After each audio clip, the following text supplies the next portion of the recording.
Hello everyone, this is Andrei Markov, and in this video we'll talk about how to draw natural, realistic hair. This has probably been one of the most requested topics on my channel, so I've aimed to make this lesson as useful, understandable, informative, and accessible as possible for you. As always, we'll start with theory, and the second part of the video will cover practical aspects. Let's not delay any longer. Let's get started. To draw realistic hair, you need to understand and be able to depict two important things: the hair's shape and its texture. Let's begin with the shape.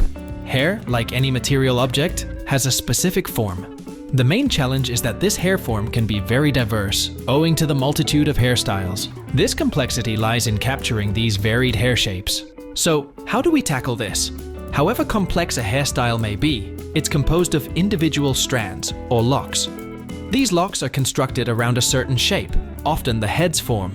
When drawing hair, you need to first see the overall shape, the hairstyle as a whole, then the shape of individual locks. All of this is conveyed using highlights and shading. Now, regarding texture and why I've highlighted it separately, many people who struggle with drawing hair overlook two crucial aspects. Firstly, hair has a shiny surface, especially noticeable when they're under a contrasting light source and are dark, like in this portrait. Secondly, hair's surface isn't uniform. It's made up of numerous individual strands. You need to consider and show these details as well. I'll demonstrate how to achieve this on a detailed drawing that I'll start shortly. But first, I'd like to give you a small briefing. What I'm about to show you is my own way of drawing hair. You can evaluate how well or poorly I do this based on photographs of my work. Before diving into the practical part of the lesson, I'd suggest pausing to watch the video on shading in case you haven't seen it yet. Also, this part of the video can be seen as a hair drawing tutorial, although it's not entirely so, because all the recommendations I'll give you will be universally applicable. Well, that's all I wanted to say. Let's get to practice. So, I have an A3 size sheet in front of me. If you're following along, it's better to choose a slightly smaller format, like A4, to both allow for good detailing and not spend too much time on the work. First, I'll outline the head, the outline of the outer hair, and the surrounding area, such as the shoulders.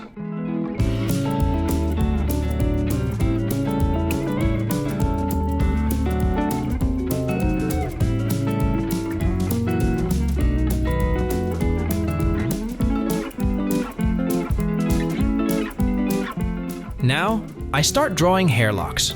By the way, I'm not drawing this abstractly, I'm referencing a specific photograph.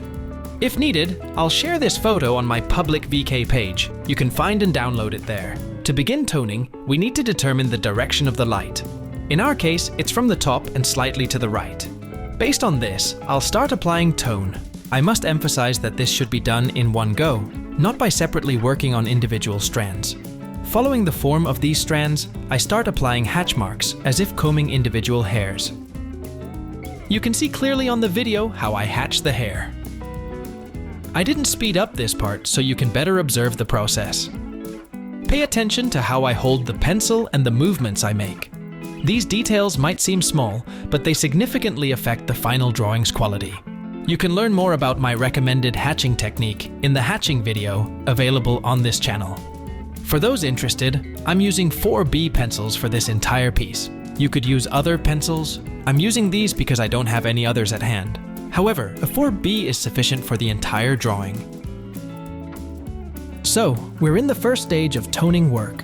The main goal here is to outline the hairstyle's form and strands and establish the foundation for the hair's texture. To achieve this, as I mentioned, we apply tone with individual lines and hatches. We don't focus on perfecting a single hair strand, but work on the entire drawing simultaneously. You can see this on the screen. I've worked on the upper part of the hairstyle, marking the color for the top strands, and now I'm gradually moving downwards.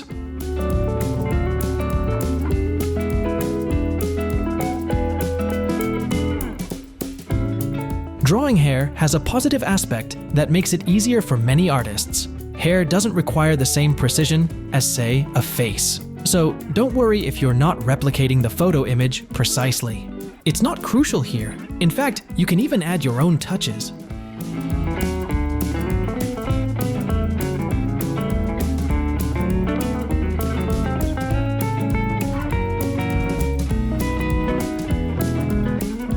Right now, I'm moving on to drawing the strands on the right side. Once again, I want to draw your attention to the fact that, at this stage, I'm not detailing but rather outlining the hair strands and its form with color patches.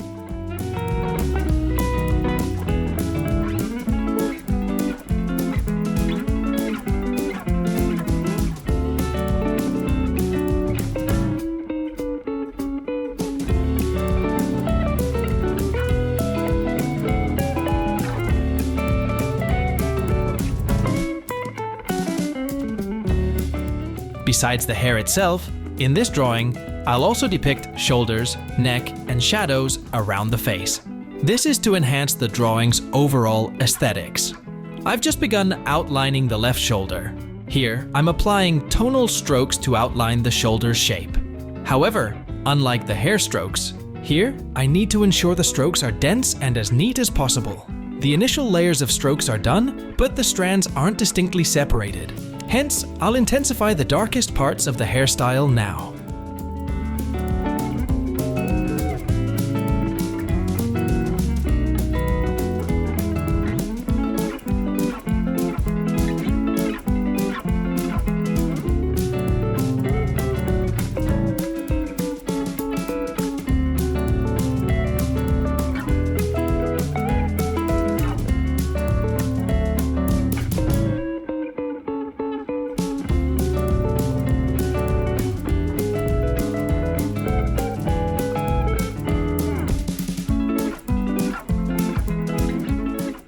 I'm concluding this stage of the drawing by smudging.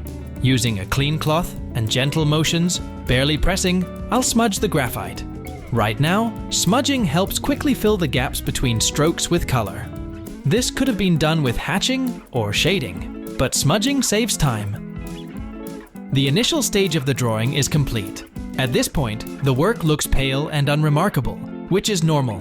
In the next stage, we'll rectify these shortcomings, and we have 3 main tasks: to increase contrast, add detail, and achieve smooth color transitions. This will make the work beautiful and highly realistic. So I'll start by using shadows to emphasize the boundaries between strands more distinctly. I'll also add more detail to the strands. This isn't too complex since the hairstyle is already outlined, and we have a photograph to refer to if anything becomes unclear.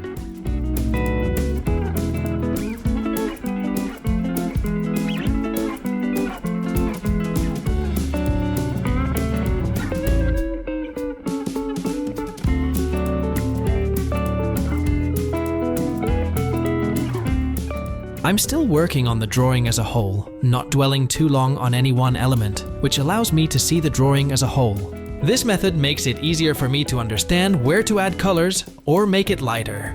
Ultimately, it saves time.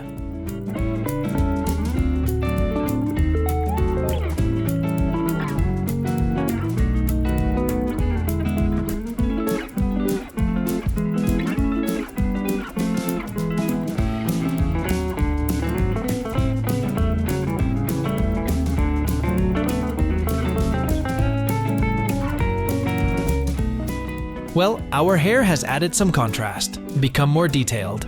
Now we'll increase contrast further and address another task: smoothing color transitions. Firstly, I'll use a kneaded eraser to lighten highlights and the lightest parts of the hair.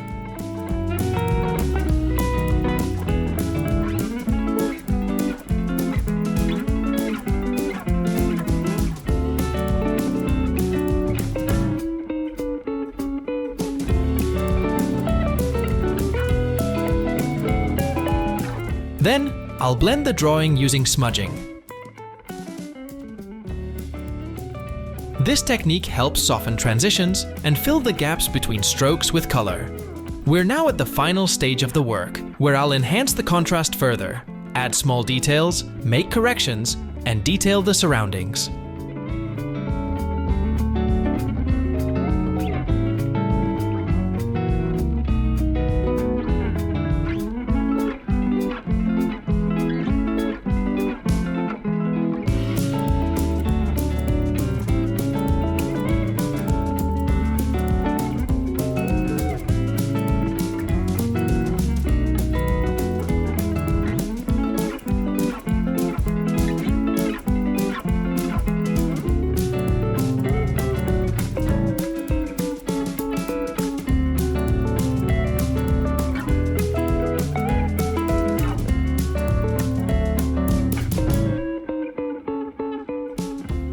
Now, friends, I'll comment on how I draw the surroundings, the shoulders, neck, and shadows from the hair on the head. We've already outlined some parts. I'll begin by drawing the shoulder. I aim to make it more natural and neat. For this, I'll use blending to soften the strokes and add a darker tone. Notice that the left part of the shoulder in the photo is darker. It's good to represent this in your drawing too. Now, I'll move on to the facial shadows, marking them lightly with strokes.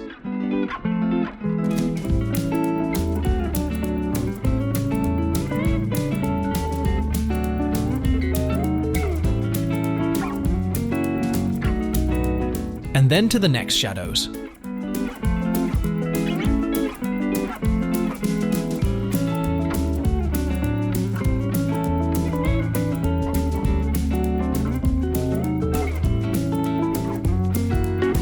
We've finished with the surroundings, and now I want to show you an interesting detail that many beginners overlook.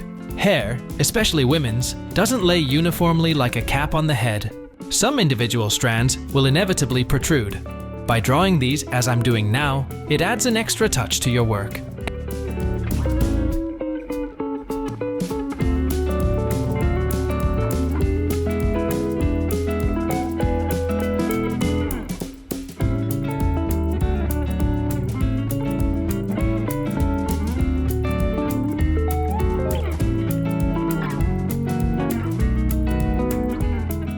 Well, the drawing is almost done. I'll make final adjustments now.